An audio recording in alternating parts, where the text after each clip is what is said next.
cada coração nessa noite, inclusive o meu. Que nós possamos estar abertos para o Senhor, para a sua palavra, para o seu poder, para o seu agir, para o seu mudar, Deus. A sua palavra traz mudança. E nós queremos ser solos férteis em meio a essa mudança. Eu te peço isso no nome do seu Filho amado, Jesus Cristo. Amém e amém. Esse é o nosso último mês de SEB.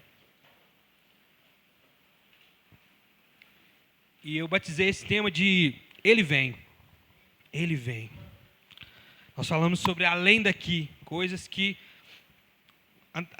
ultrapassam o nosso pensamento. E muitas das vezes a volta de Jesus também ultrapassa a nossa forma de pensar.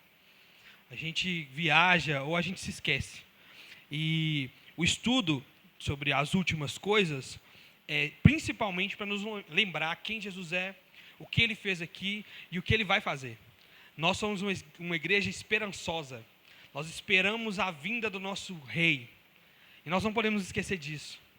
E muitas das vezes vocês vão começar a perceber também, claro que esse tema é um tema mais de ler e vocês prestarem atenção, mas vocês vão perceber também que disso aqui depende toda a sua fé.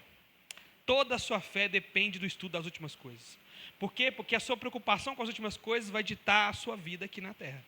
Se você se preocupa pouco, você se importa pouco. Se você se preocupa demais, você acaba ficando louco, né? E a gente vai chegar a isso. Vamos lá. O estudo dos eventos futuros é muitas vezes chamado escatologia. Escato, que significa última. Então, o estudo das últimas coisas. Escatologia. Podemos encontrar elementos dos eventos futuros em várias passagens da Bíblia, como Ezequiel, Daniel, nas palavras de Jesus. Mas a maioria das coisas referentes a esse assunto estão presentes no livro de Apocalipse. E aqui começa uma das coisas mais engraçadas da Bíblia. O livro mais difícil se chama Revelação, Apocalipse. É um livro para se revelar. Deus está se revelando. As coisas estão sendo reveladas e todo mundo tem dúvida. Complicado, né? Mas, enfim. Dito isso, eu queria nessa primeira aula dar para vocês alguns pontos importantes para aprender a entender escatologia. Para não virar um bicho de 7 cabeças. Apesar de ter uma besta, de ter uma meretriz, não é um bicho de 7 cabeças. Não é um negócio tão complicado assim. O problema é que durante as eras surgiram muitas visões e as pessoas foram se cansando. E Satanás tem esse poder. O poder de fazer com que a gente se canse de algo extremamente importante. Tá? Vocês vão ver ao longo da história, eu vou contar aqui algumas coisas, mas ao longo da história vocês vão ver que pessoas que levaram a sério demais, que Jesus voltaria ontem, vendia tudo. Deixavam de fazer as coisas. Mas pessoas que esqueceram que Jesus ia voltar, se perderam. Ou seja, é algo extremamente importante se estudar. Mas todo mundo vai deixando de lado porque é difícil demais, é complicado demais, entende? A primeira coisa, o primeiro ponto importante é que haverá uma volta súbita, pessoal, visível e corpórea de Cristo. Ponto. Isso é um ponto pacífico, tá? Vamos para os textos, tá? Jesus falou muitas vezes da sua volta. Eu quero abrir um deles com vocês. Nós vamos abrir muito a Bíblia hoje. João 14:3.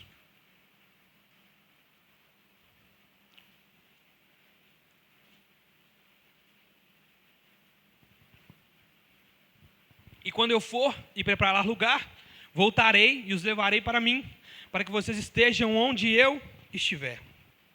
Mateus 24, 44.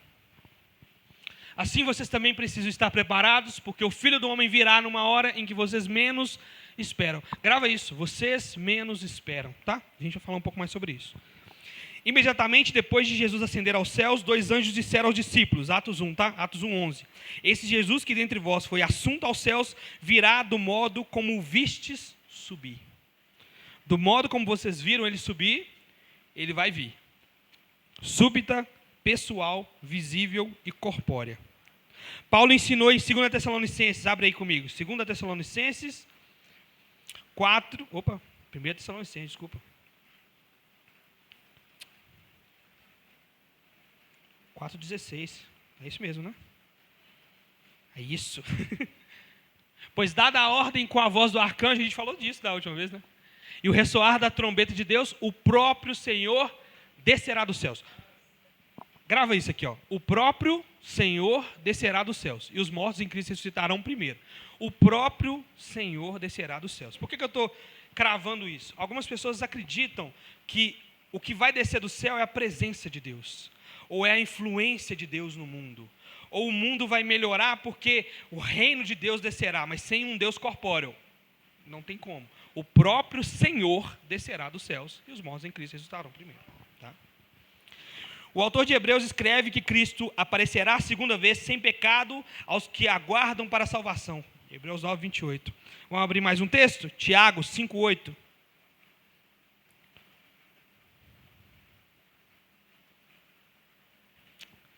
Sejam também pacientes e fortaleçam seu coração, pois a vinda do Senhor está próxima. Pedro, 2 Pedro 3,10. O dia do Senhor, porém, virá como ladrão. Os céus desaparecerão como um grande estrondo, os elementos serão desfeitos pelo calor, e a terra e tudo que nela há será desnudada. Que não seja esse calor, né? E o último texto, 1 João.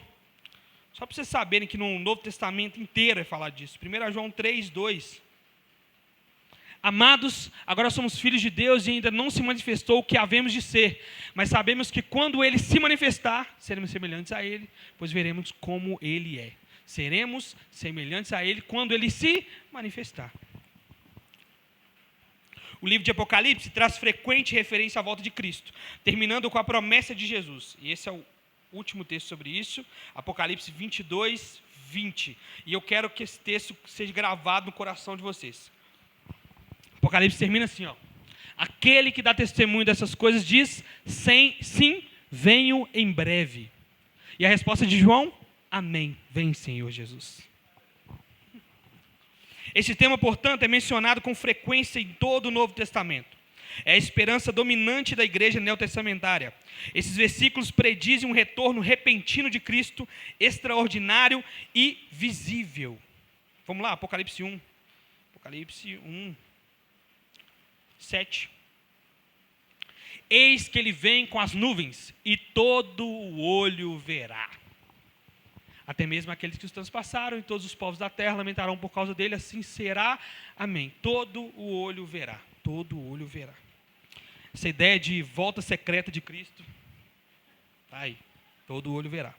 As passagens são muito explícitas, muito, não dando margem à ideia, antes popular nos círculos protestantes liberais, de que o próprio Cristo não voltará, mas simplesmente que o Espírito de Cristo, ou seja, a aceitação do seu ensino e imitação do seu estilo de vida baseado no amor, voltaria de maneira crescente à terra. Não é seu ensino ou seu estilo de conduta, mas o Senhor mesmo que descerá dos céus. E o próprio Jesus, assunto aos céus, que virá do modo como viste subir. Eu quero ler esse texto de Atos 1, porque esse texto de Atos 1, assim, não tem como você ir contra ele, não. Atos 1, 11, ó. Olha você ver. Vamos do 10, ó.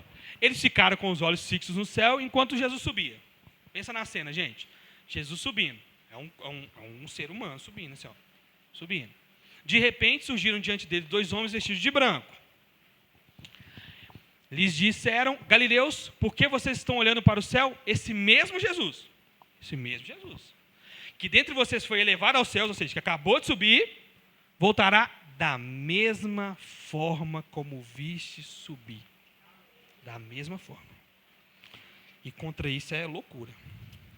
Sua manifestação não será mera vinda espiritual para habitar no coração das pessoas, mas uma volta pessoal e corpórea, do modo como viste subir. Quando eu era pequeno, eu sonhei com Jesus voltando. E que medo. Que medo. Eu acordei de manhã, e o céu estava meio nublado, e aí alguém chegou lá em casa correndo e falou assim, Jesus está lá na esquina. Eu falei, nossa, Jesus na esquina, lá na esquina, velho. Nossa. E aí quando eu desci a rua da minha casa assim, virei, tinha um cara gigantesco, e um monte de criança em volta. E aquilo me causou muito medo. Medo. Fiquei com medo. E aí eu acordei e eu falei com a minha mãe, eu sonhei com Jesus. Minha mãe, não, glória a Deus, bom demais, sonhei com Jesus. Falei, mas eu fiquei com muito medo. Muito medo. Porque era Jesus. Hoje eu entendo a diferença de medo e temor. Mas esse temor é um negócio que a gente precisa ter diante de Jesus. Quando eu chegar em Jesus, eu vou abraçar ele. Não vai. Você não vai. Você não vai. Todos os profetas que se encontraram com Deus se ajoelharam e falaram, somos homens maus. Se afasta de nós. Nós não prestamos. Quando eu chegar em Jesus, eu vou dar nele um abração. Você não vai aguentar. É medo. Porque a gente nunca presenciou santidade tão grande quanto essa. Nunca. Sabe quando você vê alguém importante na rua e você gela? Imagina o ser mais importante da galáxia diante de você. E você vai dar ele um abração de urso. Não vai. Não vai. Não vai. A segunda coisa, a primeira é que Cristo virá, né? Como a gente viu subir, ele virá. A segunda coisa é e que esperamos ansiosamente pela volta de Cristo. Esse ponto é extremamente importante para a escatologia. Esse é o anseio da igreja. Nós estamos falando aqui de um pilar. Um pilar. Quando o pilar ele sai, ele deixa de sustentar toda a casa. É um problema. Quando a igreja para de ansiar pela volta de Jesus. É um problema terrível. Nós estamos falando aqui de um negócio que não é difícil de interpretar. Nós somos o povo de Deus. Jesus morreu por nós. Você crê nisso? Creio. Jesus, ele morreu pelos seus pecados. Você crê nisso? Creio demais. Eu preciso viver para a glória do Senhor. Creio demais. Ele vai voltar. Você crê nisso? Não sei. Eu vou encontrar com ele um dia. Não, ele vai voltar. Isso aqui vai acabar. São promessas. Promessas. A galera não gosta da caixinha de promessa? Na caixinha de promessa está lá. Eis que vem em breve. Todo olho verá. Isso é uma promessa. Ele não falou, talvez, de vez em quando, se você estiver merecendo, eu volto. Não. Ou viva uma vida boa aí, bacana, no final eu apareço para você. Não. Eu vou voltar e tudo isso aqui vai acabar. Vai acabar. A resposta de João no final de Apocalipse deve caracterizar o coração do cristão de todas as épocas. Amém. Vem, Senhor Jesus. O verdadeiro cristianismo nos treina a viver no presente século, sensata, justa e piedosamente, aguardando a bendita esperança e a manifestação da glória do nosso grande Deus Salvador, Cristo Jesus. Bonito esse texto, né? Vamos abrir, Tito 2. Tito 2, 12 e 13. Do 11, né? Porque a graça de Deus se manifestou salvadora a todos os homens. Amém?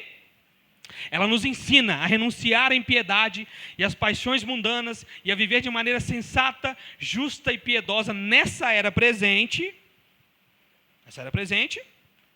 enquanto aguardamos a bendita esperança, a gloriosa manifestação de nosso grande Deus e Salvador, Jesus Cristo. Até as boas obras vão acabar. John Piper diz que o evangelismo vai acabar. O evangelismo é maravilhoso, nós precisamos evangelizar, mas uma hora ele acaba.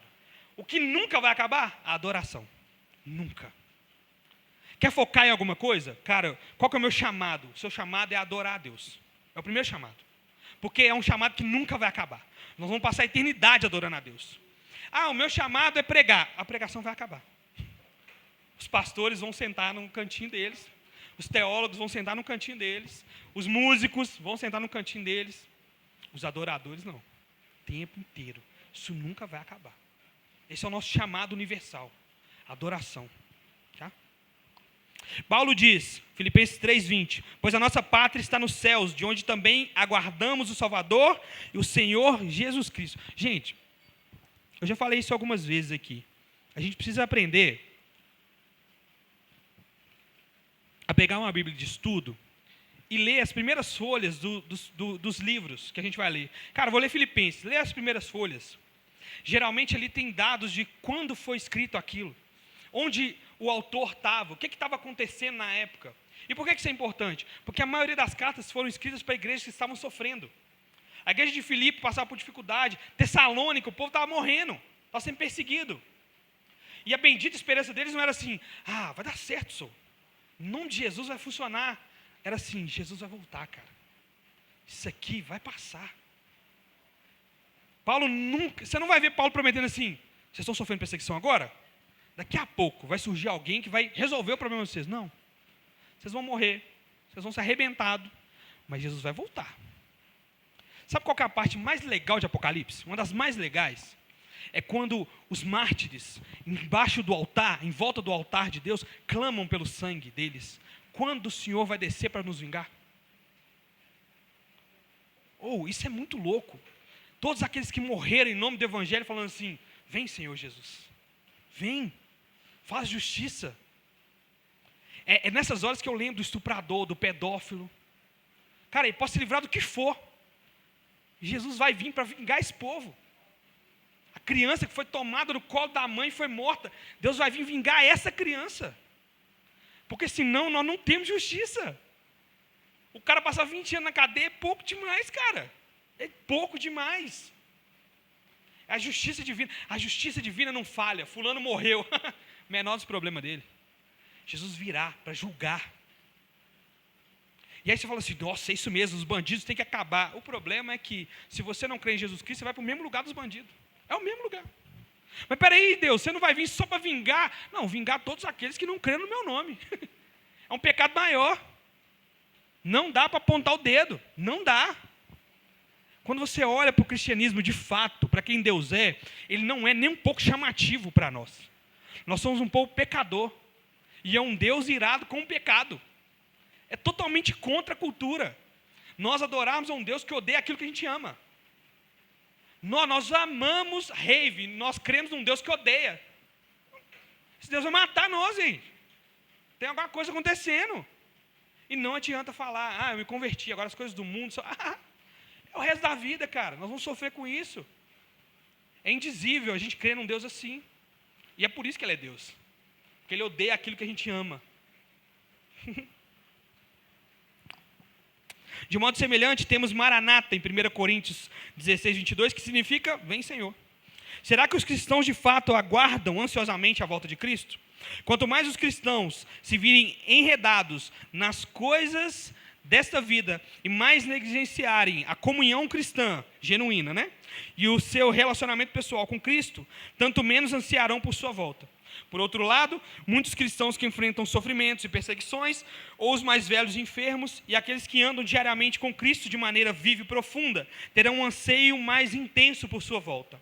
De certa forma, portanto, o quanto realmente aguardamos a volta de Cristo mede a condição espiritual da nossa vida no momento. Não tem jeito. Se você não está preocupado com a volta de Cristo, você adora pouco a Cristo. É muito mais fácil entender dessa forma. Cara, por que eu estou tão fraco espiritualmente? É porque você não anseia pela volta de Cristo. É o ponto 1. Porque se você sabe que a sua mãe vai chegar daqui a 10 minutos e ela pediu para você encher as garrafas d'água, você corre e enche as garrafas d'água, porque ela vai chegar e vai deitar a mão no você. Se a gente perde o temor, quando a gente perde o temor, quando a gente perde a vontade, quando a gente perde o senso, é porque nós perdemos ao longe onde Jesus está nessa história. Jesus vai voltar, senhor. Quando eu vim para a igreja de Missão Ágape, acontecia muito disso também. A gente ia em igrejas e a resposta dos pastores era, cara, se fala muito pouco sobre pecado. E é verdade, se fala muito pouco sobre pecado. Mas se fala menos ainda sobre a volta de Cristo. Menos. Uma vez ou outra você ouve um pastor, até bocó da vida aí, falar de pecado. Falar de se arrepender. Mas sobre Jesus voltar é um negócio tão longínquo, que a gente precisa acabar apelando para a ideia de que se você morrer hoje, Cristo voltou para você. Mas a ideia é de que, ótimo, Ele vai voltar também. Nada muda o fato. Os mortos ressuscitarão e você vai ser julgado segundo as suas obras. É isso que está escrito na Bíblia. Simples assim. A sua segurança está em Cristo Jesus. A minha segurança está em Jesus. Eu usei essa analogia com o Link e com a Ari. O mundo vai acabar e existe uma casa em segurança. Uma só.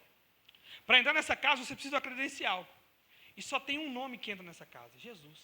Só tem um nome. Você só entra se você tiver a carteirinha dele. Sem a carteirinha dele, minha filha, é vala.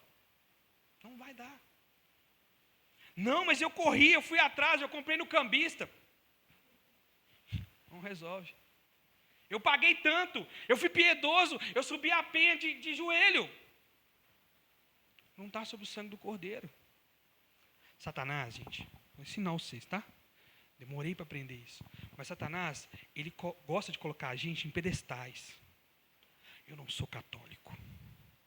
Eu não adoro nada. Eu creio no único Senhor. Que Senhor é esse que não te faz mudar? Que Senhor é esse que você vive do jeito que você quer? Você faz o que você quer?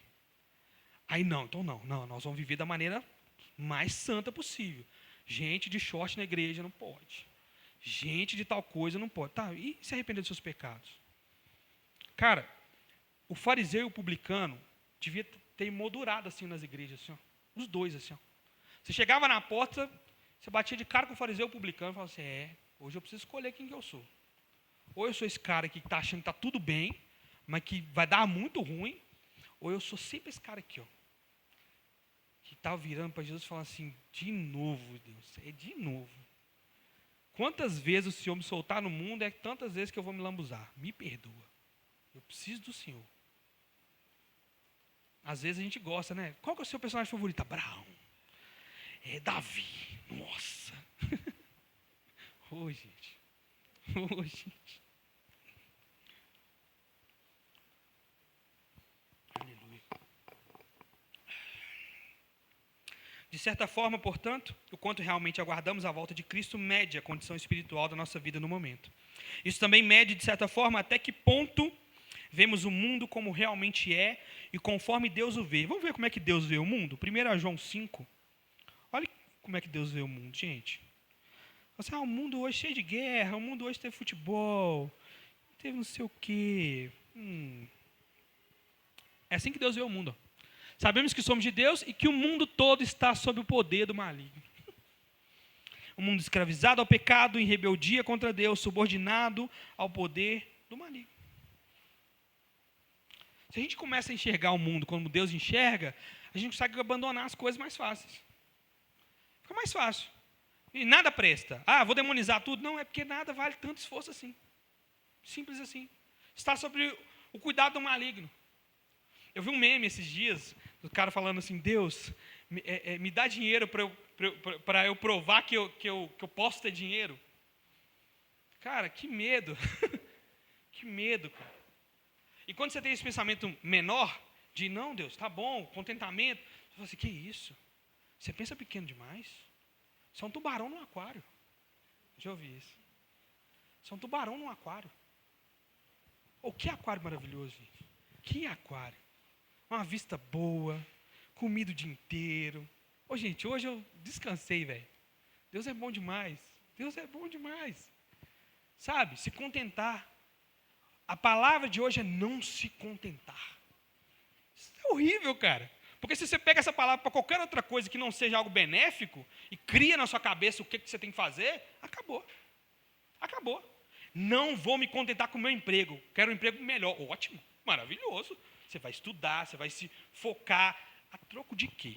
Você tem que pensar também. Coloca na balança sua família. Tem um monte de coisa. A frase pronta nunca é a resposta. Nunca. Ver, vencer, conquistar. Opa, tem tanto processo aí, meu filho. Não é só isso não. Se fosse só isso, estava fácil. Não precisava nem vender curso. É muito mais coisa. É muito mais coisa na balança. O seu Zé, que bom que ele não está aqui. Que eu tenho que usar ele para ele não achar que... Mas o seu Zé, ele vive falando isso, cara, eu não quero perder minha salvação. O resto, não quero. De resto, gente, tiver caso, não tiver caso, pode fazer o quê? Deus está dando a gente condição de viver em comunidade, viver bem, estar numa igreja boa, tá, sabe, criando os filhos. Senhor, não, Jesus.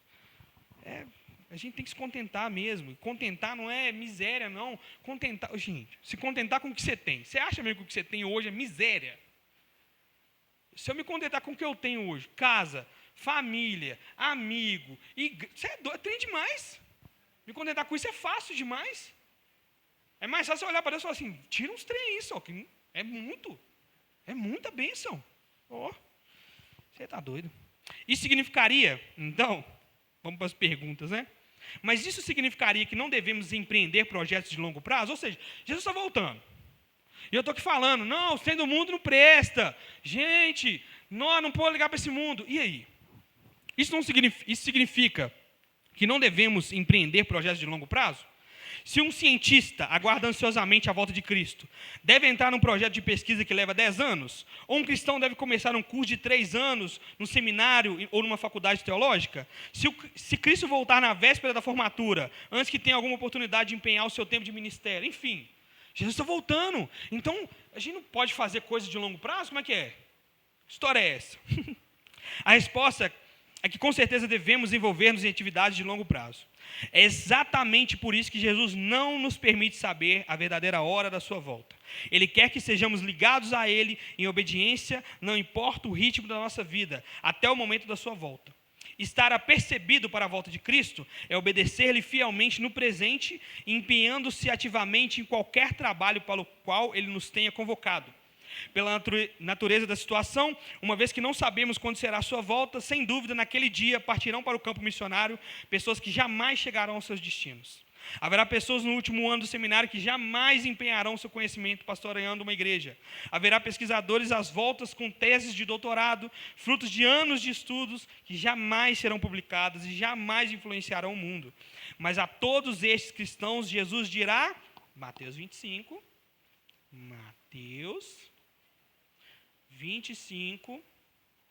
21. Opa.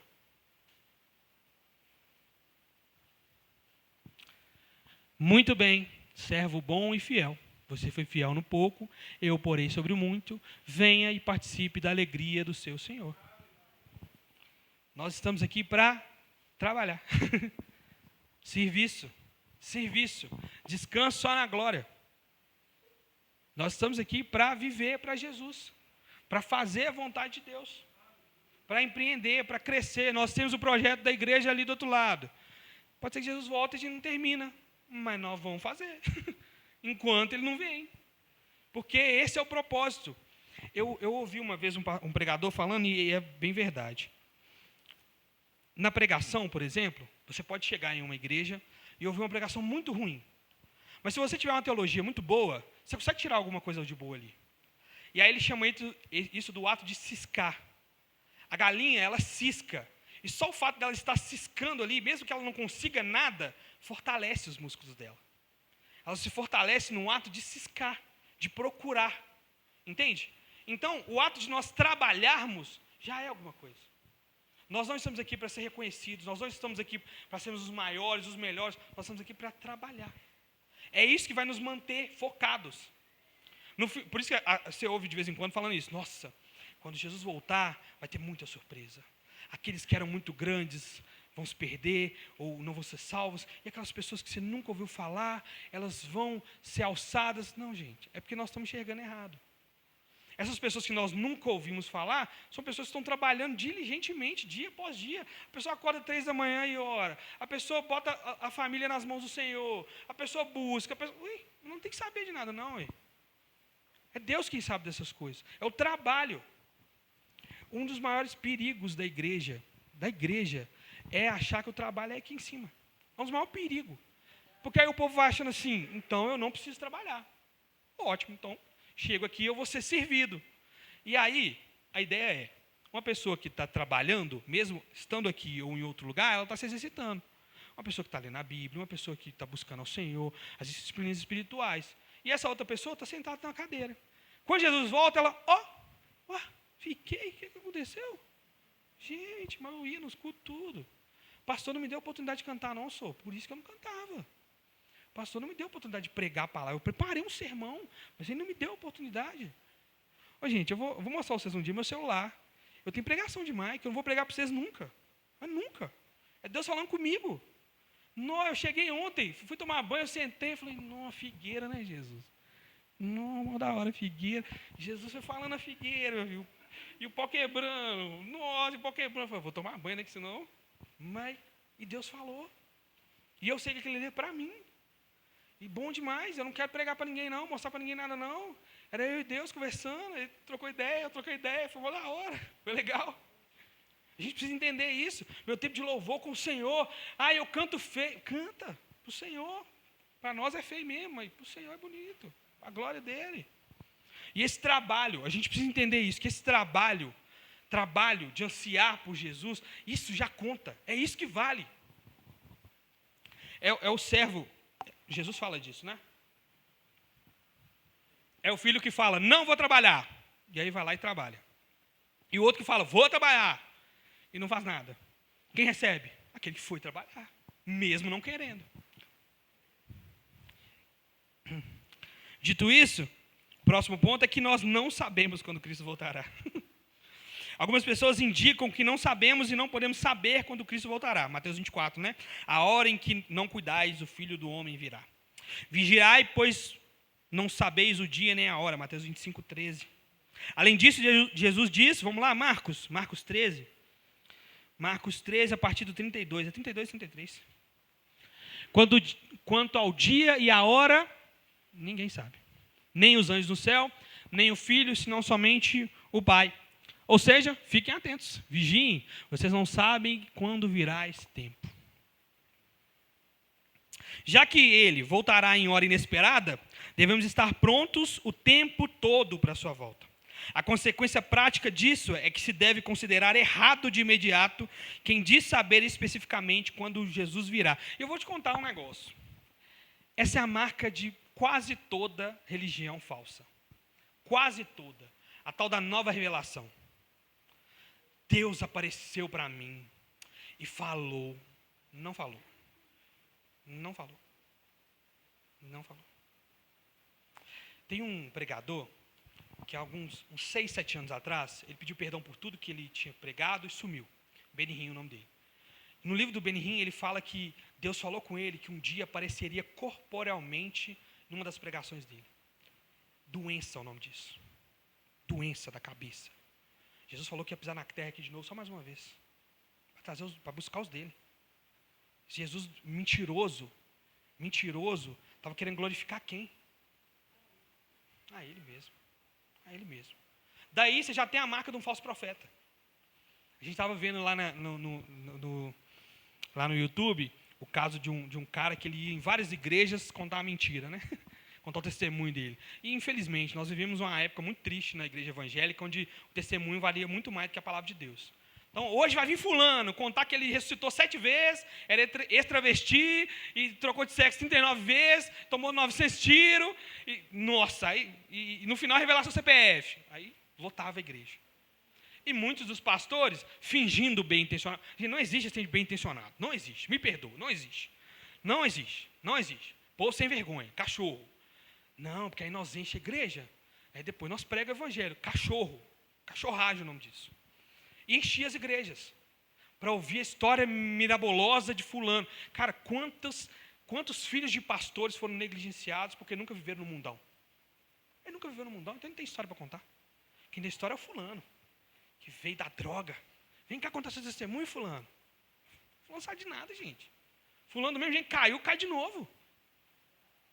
Esse monte de artista que começou a ficar famoso no meio evangélico, caiu tudo. Mas tudo, um por um. Desastre anunciado. Anunciado. Nossa, fulano só vivia na droga. Nossa, vivia nos programas, agora está aqui. Ele vai vir aqui pregar para você. Ele tem que cacife para pregar para mim. Eu não estou falando de vida, não. Estou falando de teologia, conhecimento. Não tem nada. João 3,16. Vai, lê o 16, 17 para mim e interpreta. Nós estamos aqui na igreja há mais tempo, irmão. Dá glória a Deus pelos irmãos que conhecem a palavra. Valoriza as pessoas que sabem o que estão falando. Gente, o dia que a igreja parar de aceitar ser alimentada por besteira, nós cresce. Cresce. Nossa, você viu o fulano que foi lá na Universal? Não vi, não. Ninguém viu. Desliga a televisão, acabou. Ninguém viu, ninguém quer saber. O cara vai falar assim, eu não vou chamar mais, que ninguém está vendo. Vocês viram o que aconteceu com o Cruzeiro? A torcida entrou dentro do estádio lá, quis bater no jogador. Tem ridículo.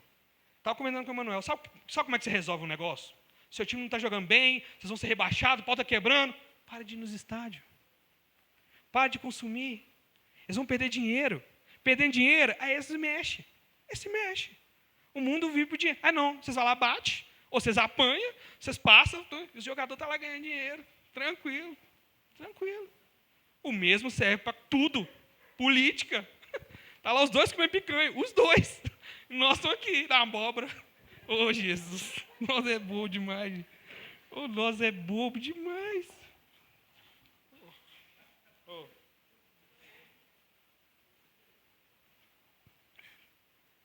Os testemunhos de Jeová têm feito muitas predições de datas específicas à volta de Cristo. Uma seita, tá? E todas elas provaram-se enganadas, óbvio. A gente falou algumas aulas atrás sobre os adventistas também, né? Que erraram. Mas outros na história da igreja também fizeram tais predições. Às vezes alegando novo entendimento de profecias bíblicas. Isso acontece muito, mas muito. E às vezes alegando ter recebido revelação pessoal do próprio Jesus, indicando o momento de seu retorno. É uma pena que que tenham tanto sido enganados por essas declarações, porque quantas pessoas se convencem de que Cristo voltará, por exemplo, dentro de um mês, começam a se desvencilhar de todos os compromissos de longo prazo, tiram as crianças da escola, vendem as casas, demitem-se dos empregos e desistem de trabalhar em qualquer projeto a longo prazo na igreja ou em outro lugar. 2012 aconteceu isso.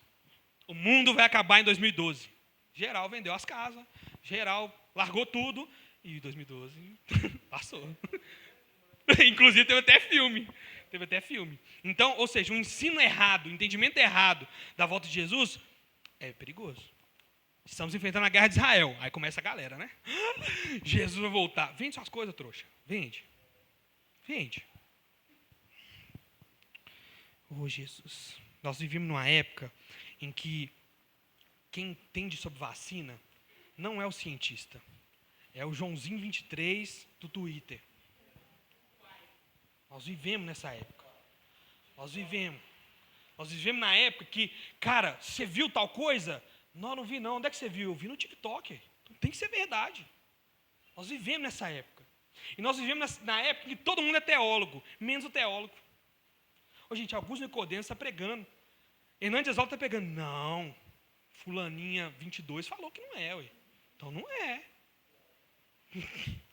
Não vou nem citar. E todo mundo sabe de tudo, mesmo se não tem estudado nada. Perigoso, cara. Perigoso, muito perigoso. Ah, então qualquer um que diz ter doutorado a gente precisa ouvir? Não. Mas deve ter mais crédito que um cara que não tem nada. É possível. Não é possível. Vocês vão ouvir coisas sobre ser fitness de mim ou do Alexandre? Você sou burro. Só você sou bobo.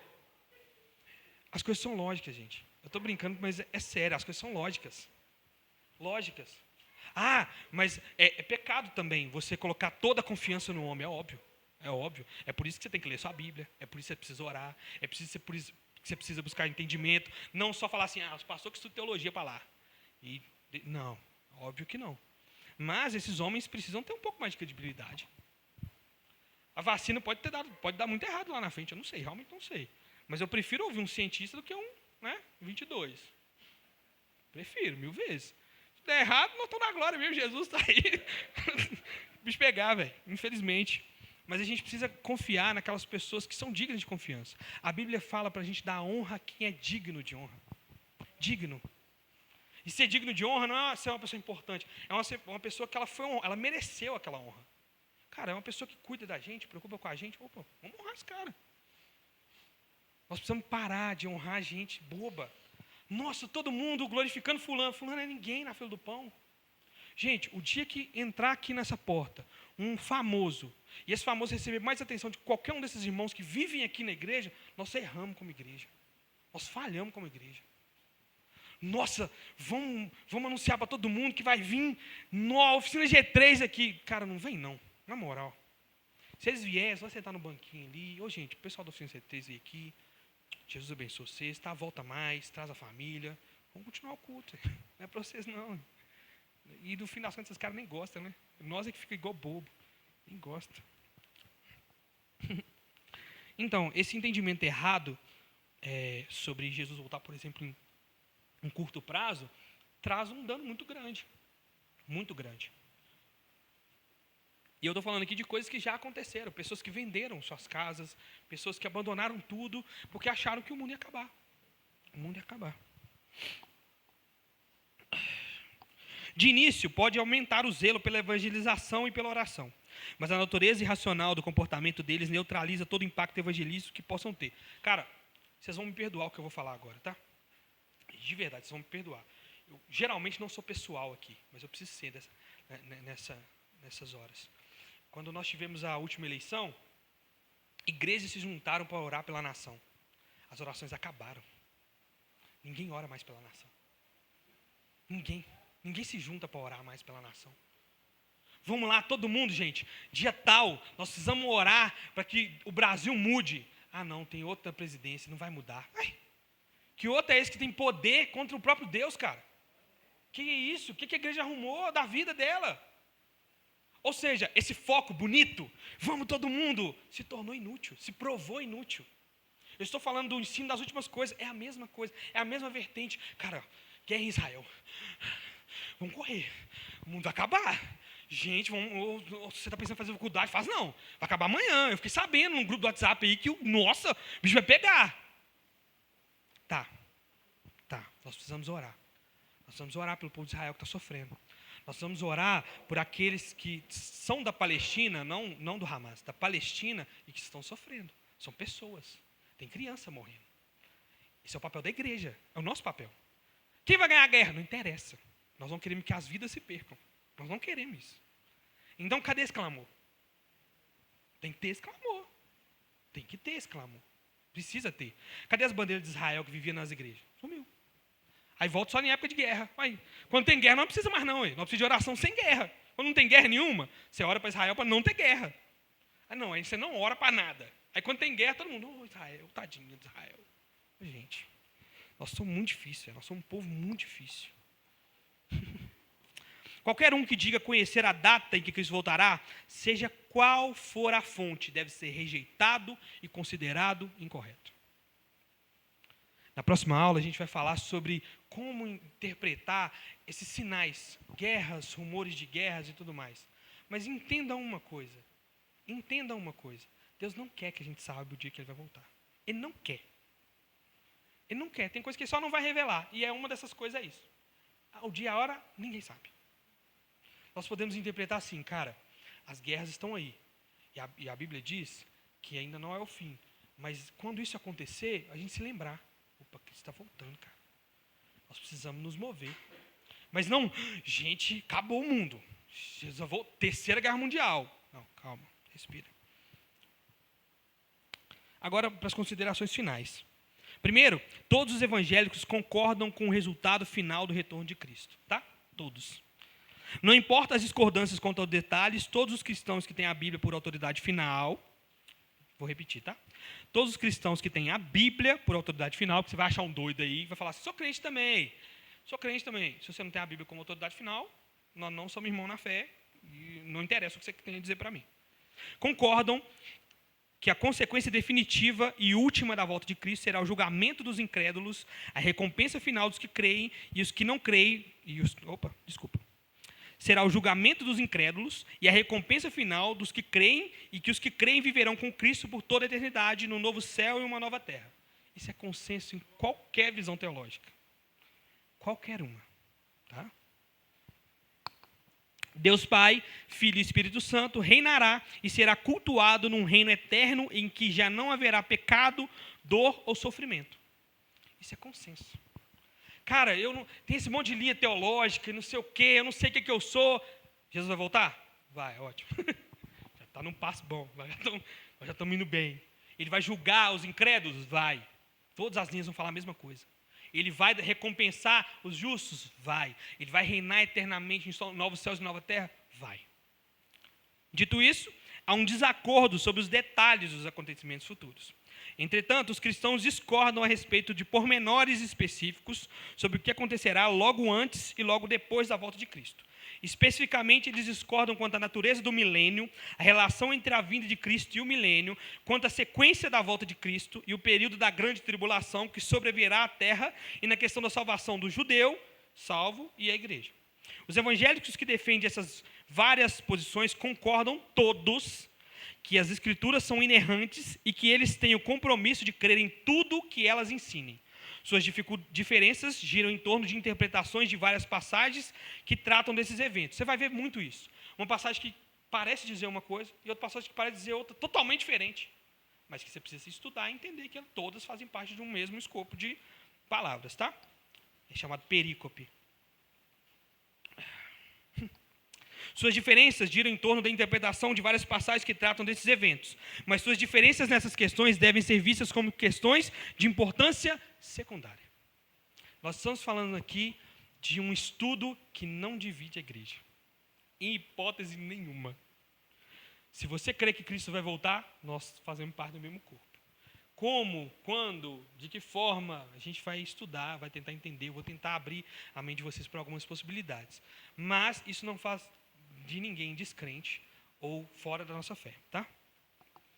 não como diferenças quanto a questões doutrinárias importantes. Mesmo assim, vale estudar essas questões com maior riqueza de detalhes, porque ganharemos mais entendimento da natureza dos eventos planejados por Deus e prometidos a nós, e também porque ainda há esperança de que surja uma unidade maior na igreja quando aceitarmos reexaminar essas questões e nos empenharmos em discuti-las.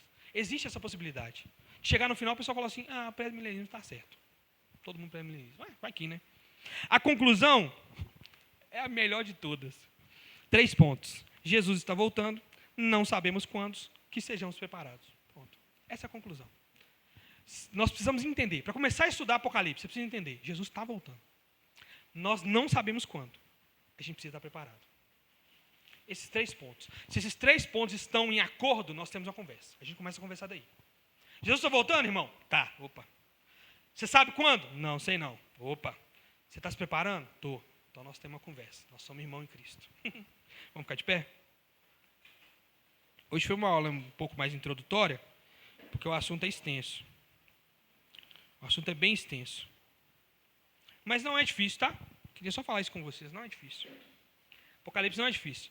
Apocalipse é um livro que o diabo não quer que você assista, você veja ele, ouça ele, que você leia ele. Não quer. Por isso poucos pregam, né? Por quê? Porque se você pregar sobre ele, se você ouvir sobre Apocalipse, você vai ficar alerta de que Jesus está voltando. Você vai se arrepender dos seus pecados. Falar, Jesus, eu tenho que mudar. Preciso mudar. E, gente, por favor, Apocalipse faz parte da palavra de Deus.